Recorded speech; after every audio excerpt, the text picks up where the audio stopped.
Tenemos comunicación con el señor Roel Sánchez, él es presidente de la Asamblea Nacional de Gobernadores Regionales. ¿Qué tal? Muy buenos días, gracias por atendernos. ¿Cómo estás, Jorge? Muy buenos días y saludar también a todos los seguidores de tu prestigioso programa. Gracias. Bien, tenemos entendido que se ha desarrollado, de hecho, sigue en marcha el día de hoy una reunión importante con gobernadores y vicegobernadores del país. Quisiera que nos diera en este primer tramo de la conversación algunos alcances respecto a qué temas se han abordado exactamente en estas citas. Sí, efectivamente, considerando de que en el marco de la ley de gobiernos regionales la función de las vicegobernadoras o vicegobernadores no está claramente estipulado las funciones, es que desde la Asamblea Nacional de Gobiernos Regionales, conjuntamente con el PNUC, hemos visto por pertinente desarrollar un primer encuentro nacional de gobernadoras y vicegobernadoras, que tenemos 2 gobernadoras electas, 22 gobernadoras también electas y 2 vicegobernadores. De ellos, obvio, en caso de Tacna, la vicegobernadora ha asumido el despacho por encargatura, y aquí lo que nos interesa a nosotros es empoderar también a nuestras vicegobernadoras en funciones específicas de la gestión en los gobiernos regionales. Por ello que este evento trata participación de las vicegobernadoras en la gestión política, aborda temas vinculados también a la descentralización, temas vinculados a la gestión en los diferentes sectores, y esperamos que hoy día, al concluir este primer encuentro nacional, podamos arribar a especificar el alcance de algunas competencias que son importantes en lo que se refiere pues a la ley de gobiernos regionales, para que tengan funciones específicas y podamos de esta manera trabajar en equipo consolidado y dándole esas competencias que necesitamos nosotros fortalecer el trabajo también, en este caso específico, de las vicegobernadoras, que gracias a la ley de paridad en las elecciones se ha garantizado que haya la participación más activa de la mujer.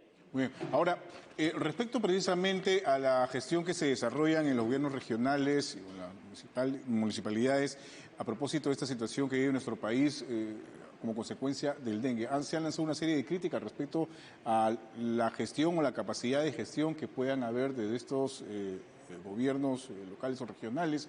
¿Qué posición tiene al respecto usted o en todo caso la Asamblea de Gobernadores aquí en el Perú?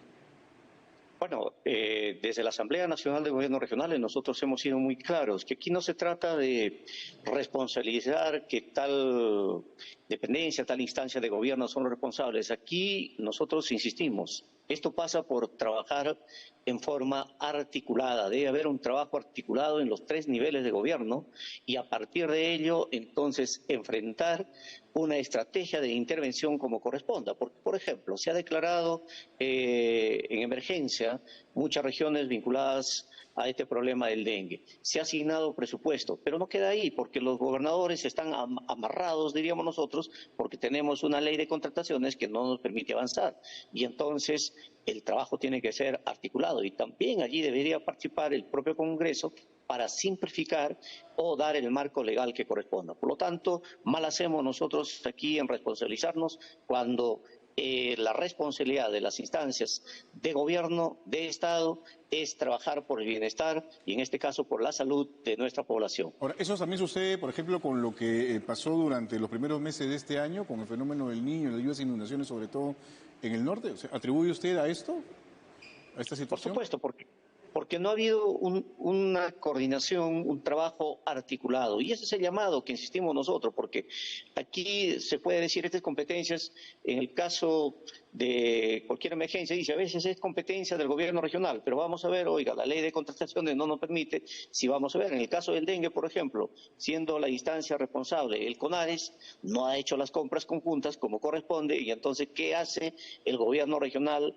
de Piura, de Tumbes, de Lambayeque, de Trujillo, haciendo compras aisladas, cuando hay una instancia de alcance nacional que debería de incorporar todo este proceso de compras y garantizar, porque ¿qué sucede? Van a comprar un equipo, le dice primero no hay en el mercado, o si es que hay te voy a entregar en 70, 90 días, listo, y el tema de salud sanitaria no espera, o en el caso de las medicinas, te dicen no hay medicinas, y nos encontramos ahora en el norte del país donde proveedores que vendían productos ferreteros ahora están vendiendo productos de medicinas, situaciones que no se debe dar. Entonces aquí el trabajo tiene que ser articulado y no más situaciones de decir es competencia, responsabilidad, porque eso no nos lleva a solucionar los problemas. Bien, ahora se está desarrollando en el Congreso de la República un debate respecto a eventuales sanciones o, digamos, instalar o plantear la figura de la vacancia para gobernadores regionales o autoridades locales que no brinden información correspondiente si es solicitada por algún congresista de la República. ¿Qué posición tiene usted al respecto? ¿Cuál es su opinión? Bueno, nosotros, nuestro rechazo total, porque en principio decir ante la renuencia de un gobernador de no proporcionar información es una causal de vacancia, esto simple y llanamente para nosotros nos lleva a tres escenarios. Uno, evidenciar que hay un atentado contra la autonomía regional en el marco de la ley y la Constitución. Dos, definitivamente esto lleva a parar todo lo que significa el avance del proceso de descentralización, donde necesitamos nosotros fortalecer la gobernanza. Y lo más delicado, pues aquí se evidencia un centralismo de poder desde el legislativo y condicionar o generar una dependencia total de los gobiernos locales, gobiernos regionales, hacia el Congreso de la República. Situación que nosotros lo rechazamos porque aquí hay niveles de gobierno, gobierno central, gobierno regional, gobiernos locales, y en el marco de la propia Constitución se debe de respetar. Por lo tanto, de ninguna manera nosotros estamos de acuerdo y esperamos que los congresistas, en el marco de lo que significa más bien esa mirada a las regiones, esa mirada para trabajar por el desarrollo de las regiones, el bienestar de los pueblos alejados de la capital, pues ellos miren y trabajen normas que beneficien al desarrollo, a la descentralización, a la gobernanza y le demos más bien un enfoque territorial para esa apuesta del cambio y desarrollo que necesitamos nosotros garantizar en cada una de las regiones de nuestro país. Digamos, por parte del Congreso de la República se podría señalar que están dentro de sus prerrogativas o funciones el tema de la fiscalización, ¿no? ¿Y cómo se responde frente a ese argumento, en todo caso? La fiscalización y el control político hay que apoyarlo y sobre todo si se trata de transparentar los actos, de hacer viable todo lo que signifique intervenciones de lucha frontal contra la corrupción, bienvenido. Pero eso tiene sus propios mecanismos. Por ejemplo, impulsar lo que significa un gobierno electrónico, que todos los procesos del sector público estén digitalizados, estén transparentados y de esta manera evitar ese contacto entre el servidor público, el funcionario público y los usuarios, la población, darles servicios en tiempo real. Eso, bienvenido. Así que lucha frontal, que la participación, por ejemplo, el fortalecimiento de la auditoría social o el control social, donde la sociedad civil participe también en todo lo que significa los planes de desarrollo concertado, lo que significa la transparencia, el control en la vigilancia de las obras, bienvenido. Pero lo que están haciendo aquí es una causal de vacancia que atenta contra la propia Constitución, atenta contra la autonomía regional y genera un centralismo y una dependencia del Congreso y en este caso los gobiernos regionales totalmente sumergidos en ello, ¿no? Es una motivación política, bueno, obviamente el Congreso de la República es un foro político, pero digamos que las iniciativas que se plantean deberían tener un sustento técnico de alguna u otra manera. ¿Usted considera que más bien hay una intención o un trasfondo político frente a este planteamiento? Sí, definitivamente. Aquí nosotros vemos, primero, es una iniciativa legislativa que va contra la propia Constitución, es un acto inconstitucional y por otro lado, pues lo que pretenden es generar una dependencia de los gobiernos locales, regionales, hacia el Congreso y con eso diríamos adiós a todo el proceso de descentralización y un atentado total contra la autonomía, en este caso específico, de los gobiernos regionales. Situación que nosotros lo rechazamos y más bien invocamos al Congreso de la República a trabajar en forma conjunta. Por ejemplo, ¿por qué no centrarnos a ver el tema vinculados a la presencia del Estado en lo que significa la atención del primer nivel en salud en todos los espacios territoriales? Trabajemos el tema de simplificar y modernizar la ley de contrataciones que tantos daños nos hace, y es una ley que genera la inconducta funcional y por lo tanto pues propicia la corrupción, y eso tiene que ser combatida, eliminada y simplificada en el marco de lo que estamos hablando. Nosotros hay muchas experiencias exitosas en países fuera del país, del Perú, que podemos muy bien nosotros incorporar estas experiencias y avanzar en ello. Trabajar el tema de la auténtica descentralización. Por ejemplo, desde la Asamblea Nacional de Gobiernos Regionales nosotros estamos impulsando las mancomunidades. Ya tenemos la mancomunidad del norte, la mancomunidad amazónica, de los Andes, de la macrorregión sur. Impulsar proyectos de impacto generacional y que nos permita ese desarrollo que ameritan nuestros pueblos a nivel de cada una de las regiones.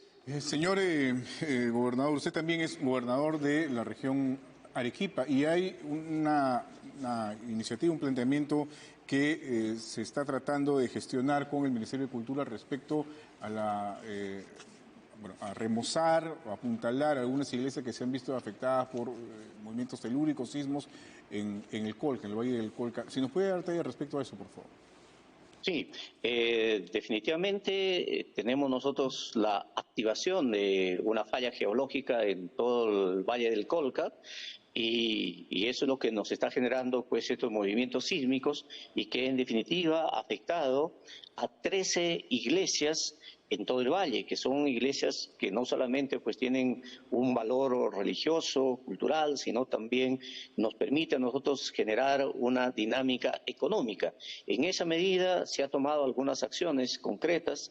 Primero, tienen hasta el día lunes un plazo a los alcaldes de todo este valle, los alcaldes distritales con el alcalde provincial, para presentar las fichas correspondientes en el marco de lo que significa pues los procesos y los documentos que requiere INDECI para poder solicitar a través del Ministerio de Cultura la dación de un dispositivo que declare en estado de emergencia todos estos distritos. Ese es el primer paso que este lunes se debe terminar. Segundo, también mientras nosotros hagamos la intervención para tener un expediente técnico, se tiene que apuntalar las iglesias para protegerlo y que no se estén derribando. Entonces, en ese caso, por ejemplo, el arzobispado va a hacer la intervención en una iglesia. Autocolca va a hacer la intervención del apuntalado en 4 iglesias, y el gobierno regional de Arequipa va a hacer el apuntalado de 8 iglesias. Total, estaríamos interviniendo en las 13 iglesias. Y mientras tanto, también a través del Ministerio de Cultura se viene trabajando el expediente técnico de intervención integral de estas 13 iglesias. Sin expediente técnico no podemos cuantificar, no podemos avanzar en la intervención económica que esto merita, pero en definitiva ese es el camino y esa es la ruta a seguir, y que venimos trabajando conjuntamente con el Ministerio de Cultura y también con el Ministerio de Turismo y Comercio Exterior. Muy bien, muchísimas gracias por haber estado con nosotros. Muy amable, que tenga buen día. Hemos conversado con el señor Roel Sánchez, presidente de la Asamblea Nacional de Gobiernos Regionales y también gobernador de Arequipa.